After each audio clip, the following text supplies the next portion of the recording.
as it's called. The silver cord is anchored right here. That's where it comes from. That's why when people have an out-of-body experience, they hear a loud cracking noise, and then they fly out of body. The crack comes from right in here. So, the answer to why this works is that there is an electromagnetic shield that is created when the light goes out. It may be stimulated by the release of the DMT, but these two little arteries here, they don't look like much, but it's a known fact that the pineal gland has more blood flow per cubic volume than any other gland in the body. This gland has the most high amount of concentration of energy from your body of anything else. And that's because it's our gateway. So if you can start to imagine the idea that there's this complex electromagnetic shield that starts forming like this, and you see all these weird rotations happening around it, and they're all going in these different directions, what that actually, and it becomes so fast, it's like, you know, if you move it fast enough, which I'm not really capable of doing, it would just start to be all red. You get a perfectly formulated shield around the gland. When you do that, you have now shielded off all of the electromagnetic, gravitational, and otherwise, well, not gravitational, but all the electromagnetic, the radio waves, all the energy that gives us a reference in space-time. That opens up the door to time-space, just like when you shoot that little carbon-60 molecule, the little buckyball, at the slit, and it pops inside out and it turns into a wave as it goes through. Well, there are little molecules inside this water called microclusters. And those molecules can flip over, and that's the gateway that allows you to see into time-space. So darkness activates electromagnetic activity. It feels like a pressure, a buzz, or a tone or acceleration inside your head. Has anybody here not had that experience? Okay, no hands have gone up. When you'll hear sometimes it's almost like there's a gong, or you feel like a pressure in your head. That's now some people just call that kundalini activation. But what's actually happening is that sometimes spontaneously, even during the day, your pineal gland just kicks up. It's like a car engine, and it suddenly gets going, and you feel this sort of explosive energy shooting up into your head. This is actually this mechanism, this machinery of electromagnetic charge, zooming around, doing all these different things to shield off the water inside to give you access. So if that ever happens, if you get that tone in your ears, just try to tune into the meditative state and get really clear and figure out what's the message of that moment. A lot of times it'll be that whatever happened right before you get the tone is something really important for your spiritual evolution. So you want also seem like an excruciating headache? It can. Headaches can happen, but that's when there's a blockage. That's when there's something in yourself that's not allowing this to fully open. And that, at that level, deals with not being able to see yourself as a sacred being, seeing yourself as unholy, seeing yourself as impure. So it really does boil down to self-acceptance. When you're fully aware and self-accepting, you can fully open your pineal gland. That requires a great deal of work, which is what we're getting into later in this talk.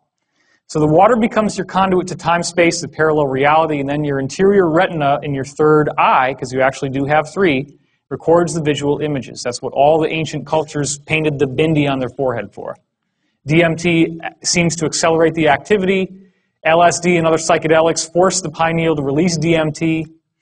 It's potentially dangerous, so I'm not recommending you go out and start tripping because your pineal can get stuck on even when you're awake. And that's the actual nature of schizophrenia, delusions, and waking hallucinations. There have been multiple studies that have been done proving that shamanic visionary experiences and schizophrenic hallucinatory experiences are almost identical. What the ancient shamans have happened to them is just about the same as what happens to schizos. It's just that the schizo is cracked. The walnut is cracked, as I call it, or the acorn, or the pine cone, right?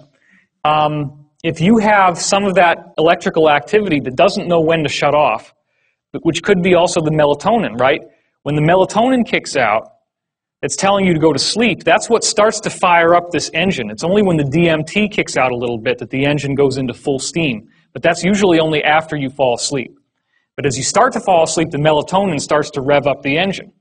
Well, a schizophrenic doesn't get enough sleep. That's one of the things that every study has shown about schizophrenia. They are insomniacs. So if you do that enough, then melatonin more and more will start to be synthesized while you're awake, and it starts to open your gateway, and you start getting these hallucinations.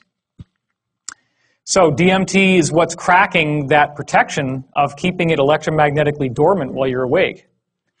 So it does very much look like the pineal gland is a natural hypergate. Now here's another interesting thing. A colleague of mine discovered that the eardrum inside the ear is tilted on a weird angle. That's not straight up and down like you'd think it would be, or that you normally would imagine. It's tilted, and it actually tilts forward like this. So the eardrums look like this inside your head. Okay? What he found was that he could build microphones that had this orientation, like where they are in your head, and he gets a three-dimensional recording. So if I were to take one of these mics and put it here in the room, and then somebody ran over through the back screaming, and then we take his speakers, because he built holographic speakers, and you pop the speakers right there in the same exact room, and you press play on the tape recording, you're going to hear that person running behind the room as if they were there. You get a holographic sound. Now it makes sense, right? If light can be holographic, light is a vibration, why couldn't you do exactly the same thing with sound? This is how it's done. It's done by reverse engineering the way your ears already work, because the human ear has a better three-dimensional tracking system than any other creature. The only creature that even comes close is the owl, which obviously for the hunting purposes. So we have a very unique hyperdimensional mechanism, and he actually also found that these lobes of the inner ear here are corresponding in the geometric angles to the Great Pyramid, the angles and slope of the Great Pyramid. So this is what happens. They're coplanar with a tetrahedron inside your head, the point of which comes out through the third eye center. And of course, the third eye is at the geometric center of this. So when you're going into the pineal gland, when you're falling asleep, you're going to lie down, you're going to tilt your head like this. Which way is the tetrahedron pointing now? Which way is the triangle going to be? Like this, right? And your eye is in the center. So doesn't that look a lot like this? So this is the secret, okay? There is a secret that has been kept right in front of our eyes. Nobody understands it. And again, as I said yesterday, I'm actually releasing this information for the first time. No one has ever made this public before. This is from deep in the Black Ops stuff, and I only was able to put the whole thing together from 7 different witness testimonies that all correlated independently of each other. That's how I found out that it's from the pineal gland. I'm not sure that they would want anybody to know this, so I am taking a risk at revealing this, but that's why I did it publicly first. Because this is what's happening. This is why this matters, okay? Could we reverse engineer the pineal gland? We have a basic system here. We have water that flips inside out.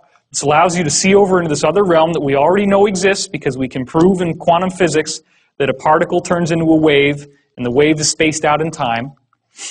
Or has it already been done? Has it already been done? In fact, we have to ask ourselves, what are the needs? We need a barrel-shaped or pine-cone-shaped container holding water, and it would have to be a special water.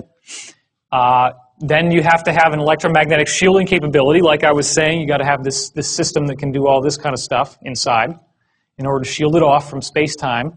You have to be able to fine-tune the fields because, as it turns out, how these little vibrations run has everything to do with where it goes.